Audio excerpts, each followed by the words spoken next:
Bonsoir tout le monde et bienvenue pour notre volet. Oui, volet. Je pensais que tu allais dire cinquième édition, je ne suis pas certaine. Bienvenue à tout le monde pour notre volet sur les blabs de Stéphanie et Sandrine, une discussion mensuelle pour les freelances, les indépendants et les propriétaires de petites entreprises. Alors chaque mois, nous abordons un sujet particulier qui, nous pensons, vous est particulièrement utile. Et aujourd'hui, nous allons parler du travail dans la francophonie. Mais avant de commencer, je vais te laisser te présenter, après je me présenterai et après on y va. Parfait. Alors, Stéphanie Temens, propriétaire de Plume au Carré. Je fais de la rédaction web, je fais du marketing de contenu, j'aide les entreprises à rayonner, mais c'est surtout au niveau de rédaction, au niveau je te dirais que le marketing s'en vient un peu plus présent parce qu'on n'a pas le choix quand on est en ligne. Donc, c'est un peu ce que je fais. J'aide les entreprises de toute taille à rayonner un peu à travers le contenu qui est pertinent sur leur site web ou dans leur communication. Très bien. Et moi, donc, je m'appelle Sandrine Marois et puis je suis formatrice en médias sociaux. Je suis créatrice de contenu, curatrice de contenu. Je fais de la photo et puis pour les besoins de cette émission aussi, je suis enseignante de français et traductrice. Voilà. Donc, c'est moi. Et puis, comme toi, j'aide les petites entreprises, en particulier les propriétaires de petites entreprises qui ont besoin de mettre en place une stratégie pour les médias sociaux efficace et utile. Oui. Voilà. Donc, toi et moi, on a eu l'idée de ce sujet, travailler dans la francophonie, parce que nous avons un groupe Facebook pour les blabs de Stéphanie et Sandrine, où nous annonçons nos blabs et parfois nous posons des questions, etc. Et nous avons eu un membre, il y a quelque temps, qui s'est présenté à la troisième personne du singulier. Au lieu de dire « je m'appelle un tel », il a dit « il s'appelle », etc. Et j'ai trouvé cette approche très, très étrange en quelque sorte. Je ne suis pas du tout habituée à ça, à part voir cette approche dans les biographies en ligne, tu sais, sur Twitter, sur LinkedIn et tout ça. Quand on se présente, généralement, on se présente à la troisième personne du singulier. Pourquoi? Je ne sais pas, c'est une habitude qu'on a, mais je n'avais jamais eu l'occasion dans une discussion directe de voir quelqu'un qui se présentait directement à la troisième personne du singulier. Donc, j'ai trouvé, toi aussi, que ça pourrait faire un sujet de conversation intéressant. Donc, les différences culturelles à l'intérieur de la francophonie et comment aborder peut-être ces différences culturelles pour servir notre client mieux et puis aborder le relationnel avec les clients d'une meilleure manière. Voilà. Oui, absolument. Absolument. Et le travail même est différent parce que les attentes aussi sont différentes selon les cultures. Voilà, exactement.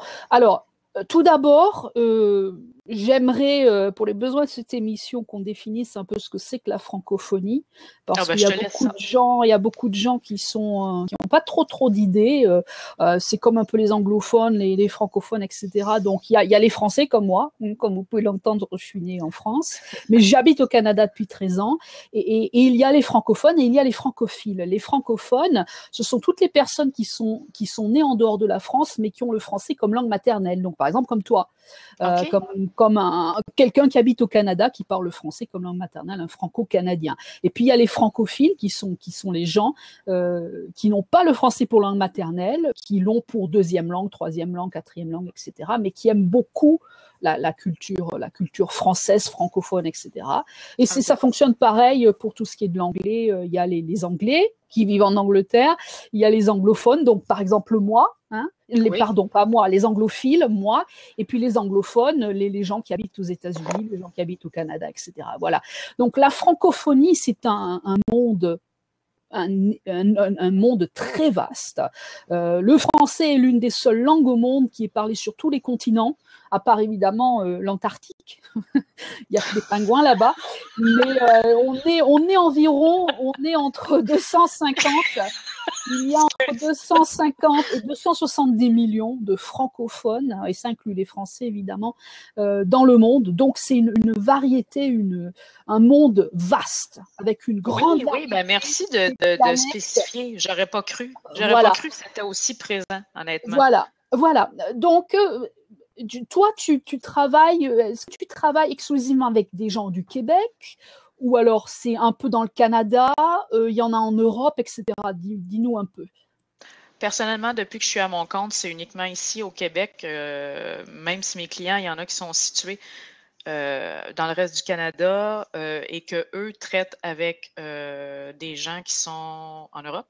Moi, je n'ai pas traité directement avec eux, mais j'ai traité avec plusieurs Français qui sont ici. Oui.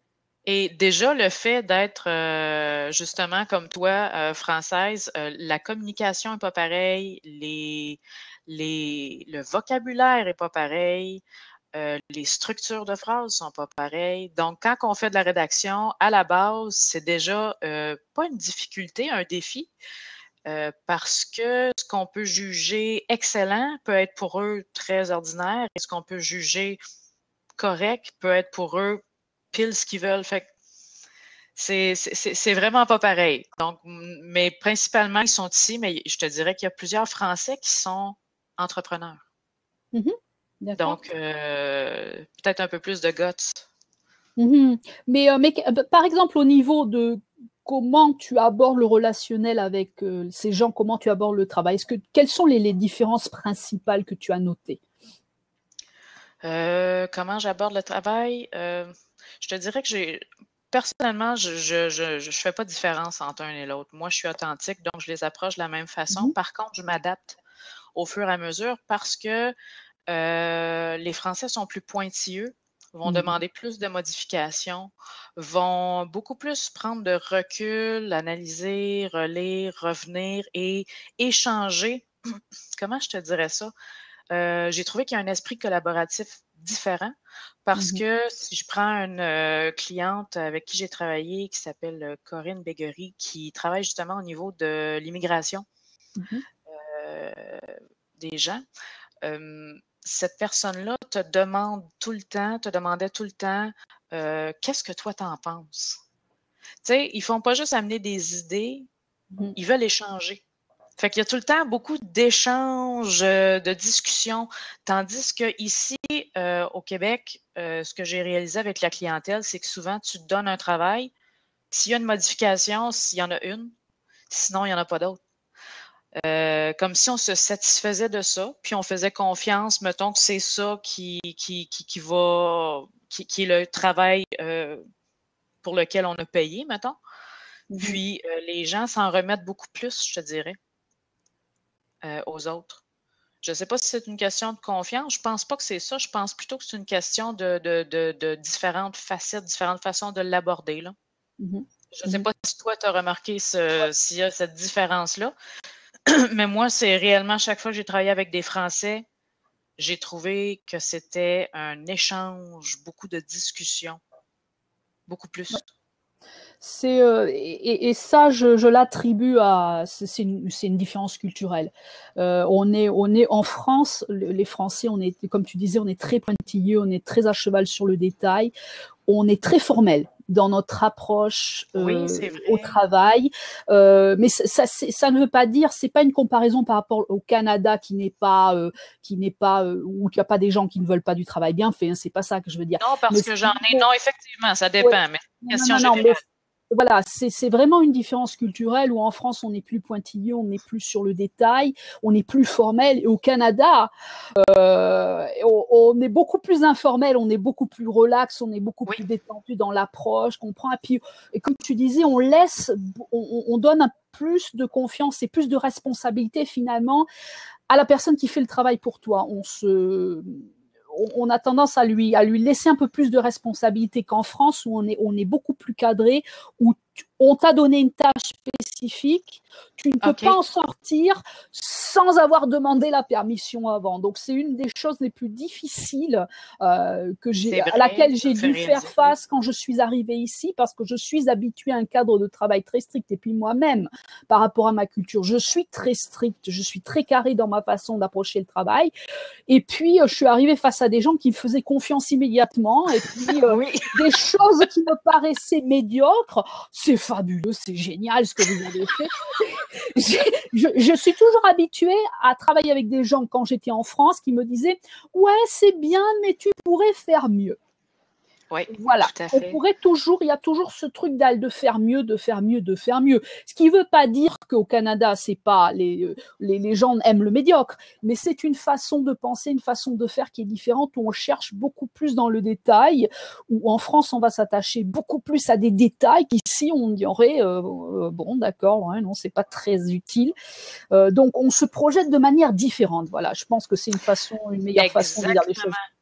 Exactement, Sandrine, parce que si on regarde ça, la façon, tu sais, tu me poses la question, je te réponds, puis après je réfléchis, puis je me dis, ah, c'est vrai que quand j'approche un collègue, un client québécois, tout ça, moi, je vais devoir plus aller creuser pour aller chercher qu'est-ce que tu veux exactement. Et c'est vrai que si je fais affaire avec un Français, lui, il arrive avec un plan. Il sait ce qu'il veut. C'est puis vrai. s'il ne sait pas, il sait ce qu'il veut pas. C'est vrai, à ce moment-là, c'est plus détaillé, c'est plus structuré, mais je te dirais que j'ai pas jamais senti jusqu'à présent qu'il y avait un cadre trop rigide non plus. Mais ici, je te dirais que c'est vrai que les gens, a priori, aussitôt que tu as une belle relation, un bel échange, je suis allée rencontrer un futur client à Drummondville la semaine dernière, c'est une souhait. Tu sais, j'ai apprécié rencontrer cette personne-là. Puis moi, en repartant, je dis, je me permets, je te donne 2 becs, j'ai apprécié. Ah ouais, non, ça, non. Ben non. Moi, je suis comme ça. Non, mais c'est bien parce que ça fait partie de ta personnalité. Mais c'est un peu plus difficile de le faire avec quelqu'un qui vient d'un autre pays. Voilà, tu le ferais peut-être pas forcément, mais là, c'est parce que c'est le Québec, donc c'est une autre culture. Mais tu ne te permettrais pas de le faire, je sais, avec quelqu'un, par exemple, qui vient d'Afrique ou quelqu'un qui vient de France. Tu prendrais un certain temps pour observer cette personne, pour discuter, pour voilà. Une des choses les plus qui m'a le plus choquée, mais pas forcément dans le mauvais sens, pas dans le mauvais sens. Là. Qui m'a surpris, voilà, qui m'a surprise, c'est le tutoiement. Au Québec, ce n'est pas tellement ça. Et puis, ça va nous permettre de faire une transition avec le reste du Canada, parce que le reste du Canada est très différent du Québec. Donc, ce qui m'a choquée, qui m'a surprise la première fois, c'est le tutoiement. C'est des clients, des gens que je ne connais pas, à qui je n'ai jamais parlé, qui m'envoient des courriels et qui me tutoient dans les courriels. Tu as raison. Puis ça, moi, ça me brusque. Même moi, ça me brusque. Ça me surprend toujours. Et c'est une différence majeure entre le Québec, justement, et le reste du Canada francophone, où le Québec n'est pas influencé vraiment par l'anglais, comme l'est par exemple ma province, le Manitoba, qui est censé être une province bilingue, mais qui est plus anglophone qu'elle n'est francophone, même si on a 25% de francophones. Mais l'influence de l'anglais et la politique gouvernementale jusqu'à il y a 40 ans qui interdisait la pratique du français dans les écoles, l'utilisation du français dans la rue, dans le quotidien, au quotidien, fait que l'anglais est encore prégnant, vraiment, vraiment important dans la vie même des francophones, et ce qui fait qu'il calque beaucoup de structures et beaucoup de phrases sur l'anglais. Donc le tutoiement, comme le vieil anglais avait le tutoiement et le vouvoiement, mais l'anglais moderne n'a pas le tutoiement et le vouvoiement. Donc, les gens passent directement au tutoiement. Donc, c'est une des choses qui m'a le plus surprise quand je suis arrivée ici. Quand j'enseignais, quand je travaillais pour l'université locale, ma superviseure voulait que je la tutoie, la directrice voulait que je la tutoie. Je faisais non, je suis désolée, je ne peux pas. Donc, et c'est important pour quelqu'un, par exemple, qui vient d'un autre endroit que le Canada anglophone ou qui vient du Québec, de faire attention à ces petites choses pour faire preuve de flexibilité, aussi pour s'ouvrir l'esprit par rapport à sa façon d'aborder le relationnel avec les clients. Parce que si on est français comme je suis française et qu'on arrive dans un pays en se disant les gens vont être comme moi, ils vont se comporter comme moi parce que je suis française et que voilà, c'est une erreur. Oui. Donc, c'est bien de travailler d'être dans un autre pays que le sien, le pays de naissance, parce qu'au final, ça te permet de t'ouvrir l'esprit par rapport à plein de choses. Oui, Moi, ça m'a permis de comprendre plein de choses par rapport à la façon dont les gens fonctionnent, par rapport à la façon dont les clients pensent, ce que les clients veulent, etc. Ça m'a permis de faire un meilleur travail et de leur rendre des services qui sont plus adaptés vraiment à leurs besoins. Forcément, surtout que tu es dans l'enseignement, puis tu es dans la traduction, puis tout ça. Dis-moi, question comme ça, parce que la traduction, ça peut pas être pareil, là. Ça peut pas être pareil entre le français d'ici et le français de France, là. Non, c'est pour ça que quand on demande des traductions, il y a le français international, et puis il y a le français canadien, Oui. et puis il y a le français québécois. Donc moi, je demande toujours quel français est-ce que vous voulez? Est-ce que c'est du français international? Est-ce que c'est du français canadien? Est-ce que c'est du français québécois? Les gens me regardent, me disent, mais vous faites de la discrimination. Je fais non, c'est pas de la discrimination. C'est comme tu disais au début, le français de France est différent du français de Belgique, qui est différent du français de Suisse, qui est différent du français du Québec, qui est différent du français du Manitoba, qui est différent du français du Nouveau-Brunswick, qui est différent du français parlé dans certains pays africains. Oui. Voilà, donc moi c'est pour ça que je précise toujours, qu'est-ce que vous voulez du français international, du français canadien, du français québécois? Oui. Et là je leur dis, si c'est du français québécois, non. Non, je ne peux pas vous aider malheureusement. Honnêtement, tu m'étonnes avec le français québécois parce que c'est plutôt rare que j'ai entendu ça moi-même. Parce que je pense qu'on est obligé de toute façon de le normaliser pour qu'il soit à la limite François, qu'il soit à la limite François, qu'il soit à la limite français canadien, parce que sinon ça passe pas nulle part, là. Ben, si tu veux, la grande différence, c'est que les types de français qui sont parlés au Canada, que ce soit au Québec ou au Manitoba, ce sont des dialectes du français international. Et quand on dit dialecte, c'est-à-dire du vocabulaire différent, c'est pas négatif, hein, quand je dis dialecte. C'est simplement. Non, absolument pas. Non, je le précise pour les gens qui nous écoutent, qui nous regardent, voilà, parce que moi je suis insulte noire. Non, mais donc c'est un dialecte différent, donc il y a beaucoup de variétés de français différents. C'est pour ça que parfois aussi dans les traductions on me demande, est-ce que vous parlez le français de Belgique? Je fais non, moi je parle le français de France. Voilà, donc tout ça c'est des variétés de français, c'est des dialectes du français. Le français québécois est différent du français manitobain. Moi, comme j'enseigne le français, j'ai des élèves qui me disent, j'arrive à comprendre le français manitobain, mais le français québécois, je n'y arrive pas. Eh bien. Ben oui, parce que les expressions sont tellement différentes. Mais moi, je ne parle pas du français que toi, tu es en train de parler avec moi, là, à l'écran. Je parle du français plutôt familier, informel qu'on utilise dans les films, etc. Des expressions qu'on utilise nulle part ailleurs. Comme moi, il y a certaines expressions que j'utilise quand je rentre chez ma grand-mère en France, que je n'utiliserai pas au Canada ou ailleurs, parce que personne ne comprendrait, parce que c'est spécifique à la région. Oui, tout à fait. Où je viens. Tu vois ce que je veux dire? Oui. Donc, c'est pas... voilà. Même quelqu'un qui vient d'un petit village manitobain où on parle complètement le français, parce qu'il y a des petits villages tout autour de Winnipeg où j'habite, où le français, on ne parle que français. C'est très intéressant. Ils ont des expressions très différentes de ce que utiliseraient les francophones, par exemple à Saint-Boniface, qui est un quartier entièrement francophone de la ville. Voilà, donc c'est vraiment des spécificités dues à la région où tu es, à ta culture, même à ton milieu familial, etc. Donc c'est pour ça que c'est important d'en prendre compte quand on travaille avec les gens dans la francophonie, un peu comme dans le milieu anglophone, ou suivant où tu es en Angleterre, aux États-Unis, au Canada, ça c'est clair. J'ai déjà travaillé avec des Américains là, qui venaient du Kansas, puis tout ça, puis c'était vraiment différent, là, c'est difficile. Puis au même titre que l'accent britannique, là, c'est tellement beau, mais tellement plus difficile à comprendre. Et puis si tu tapes dans l'Australie, si tu tapes dans l'Afrique du Sud, alors là, c'est le monde à l'envers aussi. Aux antipodes, là. Voilà, non, mais je veux dire, voilà, les différences, que ça soit au niveau de l'accent, au niveau de l'anglais parlé, au niveau du français parlé, comme du français écrit. comme de l'anglais écrit. Il y a de grandes différences même au niveau du français écrit. Voilà, et je pense que pour nous, c'est plus important de parler du français écrit que de l'accent, parce qu'au final, les clients, on parle avec eux, toi et moi, on a un accent différent, on se comprend toujours. Oui, exactement. On se comprend toujours. Mais si je peux faire une petite aparté, c'est que dans ce qu'on a parlé justement de la francophonie, puis une des raisons pour laquelle on fait le blab, c'est qu'il y en a très, très peu au niveau de la francophonie. Et j'ai une personne que j'ai rencontrée, Marco Bernard, sur LinkedIn, qui avait écrit un billet à ce propos-là pour dire que, tu sais, où sont les francophones? Oui. On les voit pas nulle part dans les blabs, dans les formations en ligne. C'est tout en anglais. Puis ça manque réellement. Exactement.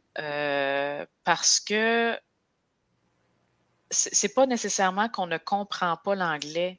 C'est que des fois, on n'a pas la tête à se forcer à apprendre en anglais. C'est agréable, tu sais, du moins que ce soit sous-titré, mais c'est agréable d'avoir quelque chose que tu puisses comprendre en même temps, que tu n'aies pas trop... parce que j'ai essayé de suivre des formations que je suis souvent, des webinaires en ligne avec Webikeo, qui est français réellement, puis j'ai de la difficulté parce qu'il y a ben trop de termes en anglais qui ont francisé. Je m'y retrouve même pas, puis c'est en français. Fait qu'honnêtement, je trouve que c'est sûr qu'il y a un énorme manque à ce niveau-là. Puis quand tu dis, tu sais, différents français, j'imagine que c'est le français international qui est le plus utilisé. Bonjour le chat. Elle vient de manger, là. C'est ça. C'est ça. J'imagine que celui avec lequel tu travailles le plus, c'est celui qui est international. Ben, ça dépend dans quel secteur de quel secteur on parle. Si on parle de la traduction, c'est le français international, c'est sûr. Si on parle de l'enseignement du français, ce sont des anglophones et des francophones, des gens qui ont perdu l'usage de leur français. Donc, je dois un peu plus m'habituer au français canadien. Ça dépend vraiment. Quand je fais mes formations aux médias sociaux, c'est très peu de français, effectivement, comme tu le soulignais, ce qui est un gros problème pour moi, ce que je trouve inadmissible à notre niveau maintenant de ne pas avoir plus de formation en français, voilà, un lapsus, de ne pas avoir plus de formation en français. Je pense en toute honnêteté qu'il y a une peur, et ça, notre collègue l'a révélé en se présentant à la 3e personne du singulier l'autre jour, donc ce qui a mené notre conversation. Je pense qu'il y a une certaine peur des entreprises à ne pas être prises au sérieux parce qu'elles parlent français, et puis parce qu'elles parlent français peut-être pas forcément international, parce qu'elles parlent un autre français, et qui a toujours eu et c'est vrai, il faut le dire comme c'est, la France a eu un rayonnement très important, et si tu parles avec beaucoup de Français, ils se montent un peu sur leurs grands chevaux en disant que le français de France est meilleur que les autres types de français. Alors ça, c'est là, hein. Ouais, voilà. Donc c'est un gros problème. C'est une image qui a été véhiculée, et en fait, je pense que de la part des autres francophones, il y a une peur de dire on ne va pas être pris au sérieux parce que soi-disant notre français n'est pas aussi bon que le leur. Donc moi, ce que je me tue à expliquer à mes élèves en particulier, surtout les francophones qui ont perdu l'usage de leur français, je leur dis: votre français n'est pas inférieur au mien. Ce sont simplement des différences dans l'utilisation, des différences de vocabulaire. Donc, il faut justement ne pas avoir peur et vous lancer. Donc, je pense que c'est l'explication pour laquelle il n'y a pas plus de choses en français, et qu'au final, on est timide par rapport à la demande qu'on veut avoir des produits, des services en français. Moi, quand je parle à mes clients, les peu de clients francophones que j'ai, je leur dis: bon, vous avez fait votre site en anglais, c'est très bien. Maintenant, est-ce qu'on s'occupe de faire la traduction ? Je ne sais pas, il n'y a pas de demande, je ne suis pas sûre. Ben si, justement, les gens ont peur de demander, donc faites-le. C'est votre image de marque, c'est ce qui vous rend unique, justement, de l'avoir en français par rapport au reste qu'il a toujours en anglais. Ça, c'est vrai, parce qu'il y a tellement de sites en anglais qui n'ont pas de section en français. Puis, quand ils ont une section en français, c'est bâclé, là. Ça n'a pas de bon sens. Je veux dire, il y a un minimum, là. Ouais. Donc, alors, comment on aborde ça avec les clients, justement? Comment on fait ça pour, justement, je n'arrive pas à trouver le mot. Je suis sans voix pour ce les soir, mais sensibiliser peut-être plus. pour les sensibiliser justement aux besoins du français, parce que ce qu'on ne réalise pas, c'est que au-delà de notre peur, on ne rend pas service finalement à la francophonie en tant que telle. On n'aide pas la francophonie à se développer d'une manière Absolument, on positive. encourage l'anglais. Au contraire, on Voilà. encourage toujours l'anglais. C'est beaucoup plus fréquent de se faire dire traduis ton site en anglais qu'à un anglophone de lui dire traduis ton site en français. Pourtant, c'est comme si le marché francophone était inexistant, ce qui n'est pas une réalité. Je veux dire, à part le Québec et le Canada, comme tu dis, il y en a partout. Je suis allée voir, j'ai fait une petite recherche rapide sur LinkedIn. Il y a des groupes de francophonie. Il y en a au Brésil, il y en a au Mexique, il y en a en Australie, il y en a en Afrique, il y en a partout. Fait qu'il y a des groupes de gens, puis LinkedIn, à la base, je savais même pas qu'il y avait du français, il a fallu que j'aille voir dans les choses, mais tu sais, juste LinkedIn, qui est une plateforme de médias sociaux immense, a des formations en ligne à la pelletée, là. Il y en a, ça n'a même pas de bon sens, on parle de dizaines de milliers. Puis en français, il a fallu que je communique avec eux pour savoir que ça s'appelait lynda.com. Oui. Ben ouais, mais ça vient d'où, cette affaire-là? Bien sûr, bien sûr. Puis il y a à peu près juste 1000 formations. Ça n'a rien à voir. Je pensais qu'il y aurait au moins leurs vidéos anglophones de formation sous-titrées, à la limite. Ouais. C'est pas le cas. C'est une formation. En fait, ce sont des gens en Europe qui font le service, donc qui font de la formation qui n'est pas nécessairement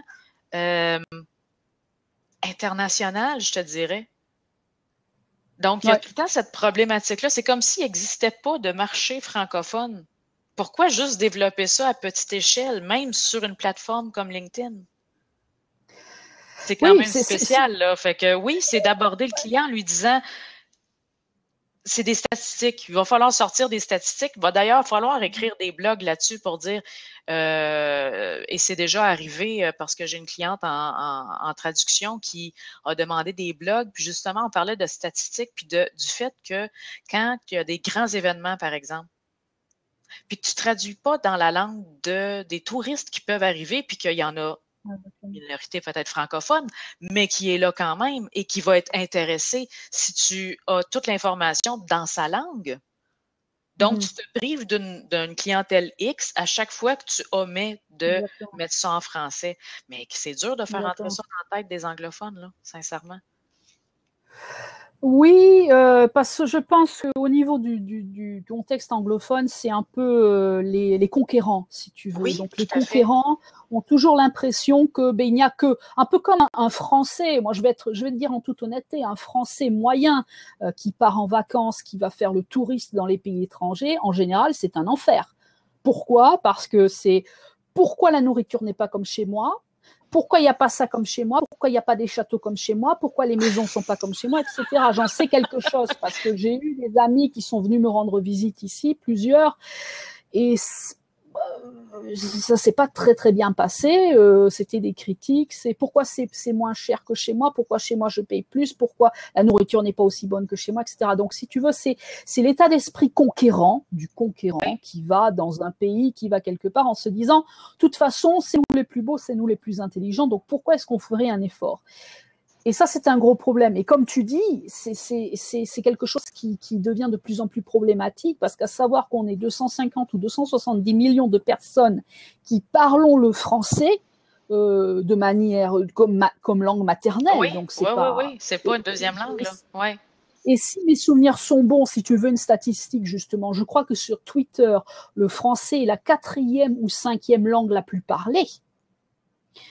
Donc, tu veux une statistique, si mes souvenirs sont bons, c'est 4e ou 5e. Enfin, c'est dans ces eaux-là. On est toujours dans ces eaux-là. Peu importe, honnêtement, peu importe dans les statistiques, on n'est jamais dans les top 3, mais on est toujours juste pas loin, là. Ça fait quand même beaucoup de gens, là. Mais la meilleure façon de sensibiliser les gens, c'est de poursuivre le développement qu'on fait, justement, d'encourager d'autres personnes, comme M. Bernard qui dit que là, présentement, il ne fait plus de blabla, mais il en faisait aussi.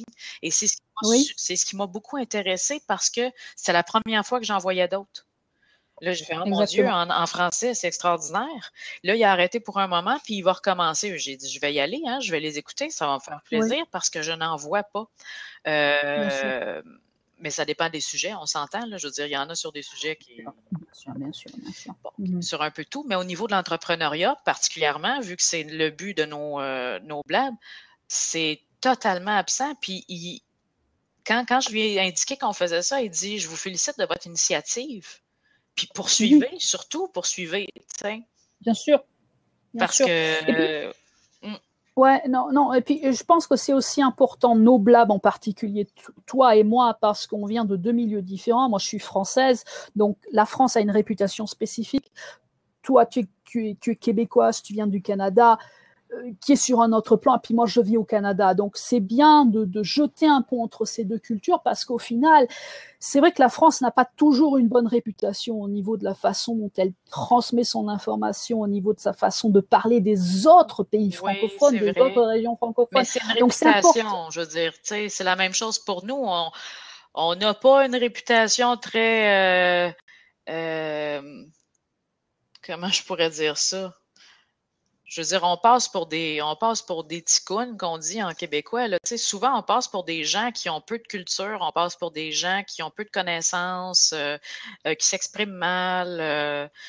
Et pourtant, ben, c'est ça, c'est que quand on prend la peine de s'adapter un peu à l'un et à l'autre, on se rend compte que, je veux dire, du côté, une fois que la communication elle est claire, les objectifs sont les mêmes. Ouais. Non, c'est pour ça que ce genre de conversation est intéressant, même si on n'a pas trop abordé finalement le sujet qu'on voulait aborder. Je pense qu'on a soulevé quand même un sujet qui est intéressant et qu'il faut poursuivre, pas forcément pour les blabs, mais continuer la conversation. Et je pense ne pas avoir honte justement d'être francophone et de parler français et de ne pas parler la langue conquérante des médias sociaux et justement de poursuivre dans cette initiative. Et puis de se mettre tous ensemble, parce qu'on dit souvent qu'on vit dans des solitudes. Le francophone canadien, il vit dans une solitude spécifique. Il y a plusieurs types de francophones canadiens et chacun vit dans sa solitude spécifique. Comme par exemple le Belge va vivre dans sa solitude spécifique, le Suisse va vivre dans sa solitude spécifique par son statut francophone, etc. Et je pense que c'est important justement de continuer à parler de ça et d'arrêter de mettre des étiquettes à tout le monde, de dire je suis canadien, je suis français, je suis francophone, je fais partie de la francophonie, j'ai le français en commun avec plein de monde. Donc c'est important que j'en parle et qu'on se mette ensemble, qu'on harmonise tout ça, parce que oui, on parle des Français différents. J'aime le mot harmoniser, oui. Voilà, on parle des Français différents, on a des cultures différentes, mais au final, si tu parles à quelqu'un qui est né à Vancouver, qui a vécu sur la côte ouest, et tu parles avec quelqu'un qui est né sur la côte est et qui a vécu la côte est, tout ça au Canada, c'est pas le même vécu, c'est pas la même vie, et pourtant, on se considère tous Canadiens, et on se met tous ensemble le 1er juillet, on agite notre drapeau en disant on est fiers d'être Canadiens, tu vois. Donc moi j'aimerais qu'il y ait un peu plus de discussion à ce sujet, de dire on est francophone, oui, on est tous différents, etc. Mais en même temps, on partage le français. On a le français en commun. On a finalement des ancêtres en commun. Ben oui. Pourquoi ne pas le bonifier, ce français-là? Pourquoi, comme tu dis, j'aime vraiment le terme harmoniser. J'aime vraiment ça parce que c'est ce qu'il faut faire. C'est joindre chacun puis dire on se comprend de toute façon, là.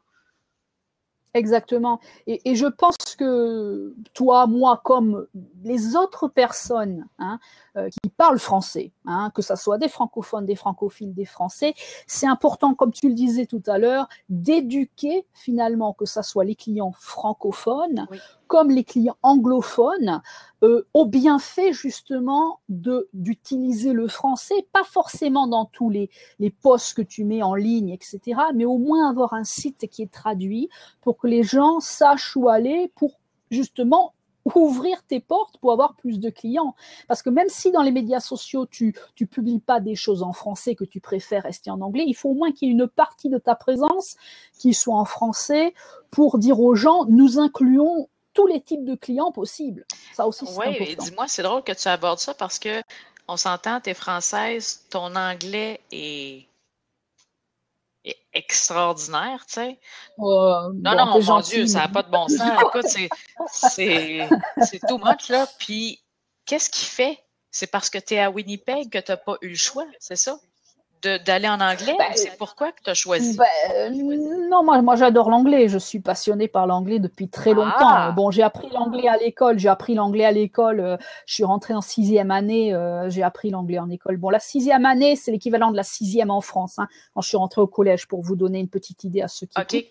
Donc, je suis rentrée en 6e année. Tu vois, c'est un exemple d'adaptation. Je te parle de 6e année.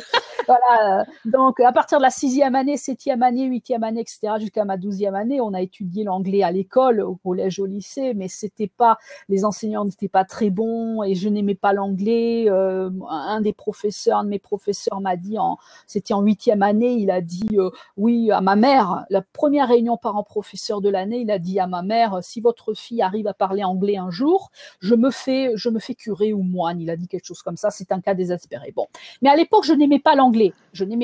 Puis j'ai eu le déclic en 11e année, en 10e ou 11e année, j'ai eu le déclic, j'ai commencé à lire en anglais, à parler en anglais, mais j'avais pas vraiment de bonnes bases parce que les profs n'étaient pas bons. Je me suis appris l'anglais toute seule, je suis allée à l'université, j'ai fait des études en anglais, j'ai fait des études de traduction, j'ai fait des études de traduction d'anglais vers le français, j'ai fait de la linguistique, j'ai fait de la phonétique, etc. Mais quand je suis sortie de ces 6 années d'études, parce que j'ai fait des études pour devenir enseignante aussi, on passe des concours en France, et quand je suis sortie de ces 6 années d'études, mon anglais n'était pas bon. Mon anglais n'était pas bon parce que c'était très littéraire, et puis je n'avais pas forcément les bases. Mais après, quand j'ai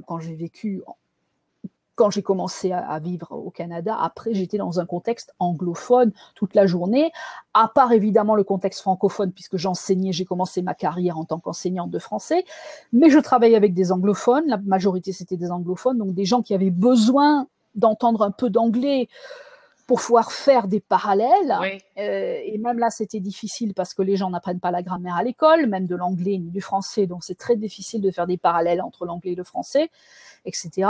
Donc, en fait, le fait d'avoir été obligé de parler anglais 24 heures sur 24 et 7 jours sur 7, ça m'a forcé à travailler ma grammaire, à travailler mon écrit. Et puis, comme je suis passionnée, j'ai toujours un livre de grammaire avec moi, j'ai toujours le dictionnaire avec moi, je vérifie, je fais des recherches. Et puis avec l'habitude, si tu veux, le cerveau, quand tu es bilingue, trilingue, multilingue, ton cerveau est habitué à changer entre les langues, à faire un changement, donc ça devient automatique. Quand tu commences à rêver en anglais ou dans une autre langue, c'est généralement bon signe. My God! Oui. Oui. Tu rêves en anglais, toi aussi? Non, ça m'est peut-être arrivé une fois ou deux, mais quand même. Ouais. Je pensais que j'étais toute seule. Non, mais bon, tu sais, c'est comme pour tout dans la vie, que ça soit l'apprentissage d'une autre langue, que ça soit l'apprentissage dans ton travail, ta formation. Ce qui compte, on en a parlé, c'est d'être passionné et d'avoir envie de réussir. C'est tout. Ces gens qui m'ont dit plusieurs des personnes qui m'ont dit, tu ne seras jamais capable de parler anglais, ton accent est minable, ta grammaire est minable, tu es nul. J'ai dit, je les ai regardés et dans ma tête, j'ai pensé, tiens, regarde-moi, tu verras, dans 10 ans, on en reparlera. Et pour finir, il y a quelques années, j'ai rencontré en France, quand j'étais en France, je rendais visite à ma famille, je suis retombée sur une enseignante que j'avais eue pendant mes études et elle parlait anglais à l'époque et son français était en fait déplorable, hein, il faut le dire comme c'est, mais je ne l'ai jamais dit parce que ça se fait pas, contrairement à elle qui m'avait dit que j'étais nulle. Et j'ai commencé à lui parler en anglais et elle m'a regardée, elle m'a dit mais tu parles anglais? Ben, j'ai dit oui, je vis au Canada depuis 7-8 ans, je travaille en anglais toute la journée, j'écris en anglais, j'ai des clients, j'enseigne le français. Elle me dit, ben, tu vois, je te fais mes excuses parce que je me souviens du jour où je t'ai ri au nez quand tu m'as dit que tu voulais devenir enseignante d'anglais. professeure d'anglais à l'université à l'époque. Elle me dit, je te fais mes excuses parce que franchement, là, tu m'as scié. On dit, nous autres, dans les dents. Dans les dents, voilà, dans les dents. C'est exactement l'expression qu'on utilise en France aussi, sérieux? dans les dents. Vlan, on dit vlan dans les dents. Vlan dans les dents, c'est ça. Donc, c'est aller au-delà, et ça revient, pour faire une transition avec ce dont on parle ce soir, ça revient à dire que, en fait, ce que les gens vont te dire, ils vont te conseiller de ne pas utiliser le français parce que tu as des lacunes, parce que tu es ceci, parce que tu es cela. Justement, il faut écouter ce genre de critiques pour se motiver. Pour se motiver justement à prouver aux autres que tu peux y arriver, que tu es capable. Donc moi, je crois fortement à l'idée que la francophonie, on peut y arriver, on peut arriver à éduquer les gens par rapport à l'importance d'utiliser le français, à nos clients, aux utilisateurs des médias sociaux normaux, etc., en montrant qu'on a de la passion, en leur montrant le résultat. Oui, puis en s'entraidant entre cultures au lieu de se taper sur la tête, là. Exactement. Et ça, on peut le faire avec des clients, comme toi et moi entre collègues, et faire des ponts finalement, voilà. Et puis ne pas voir, et ça je pense que c'est la conclusion pour moi, après on verra pour toi, et ne pas voir les différences culturelles, comme par exemple ce que je t'ai dit, ce qui m'a surpris, le tutoiement, des choses comme ça, ne pas voir ces différences culturelles comme un manque de respect envers toi, mais c'est plutôt voir ces différences culturelles comme justement un tout qui fait partie du paquet du client, en quelque sorte. Et ça te permet de t'ouvrir à plein de choses que tu n'imaginais pas auparavant, et ça permet justement de servir ta clientèle beaucoup mieux parce que tu vois les choses d'une façon différente par rapport à ta petite bulle, à ton petit carré fermé, ton rectangle et ta boîte.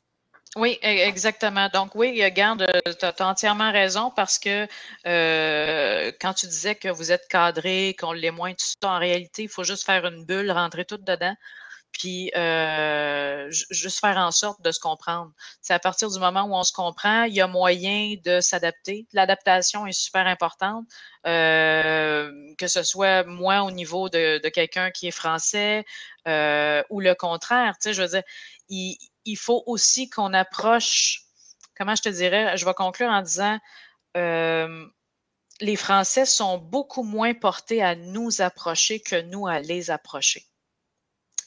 Et moi, c'est là où j'aimerais, je le développe présentement avec une cliente.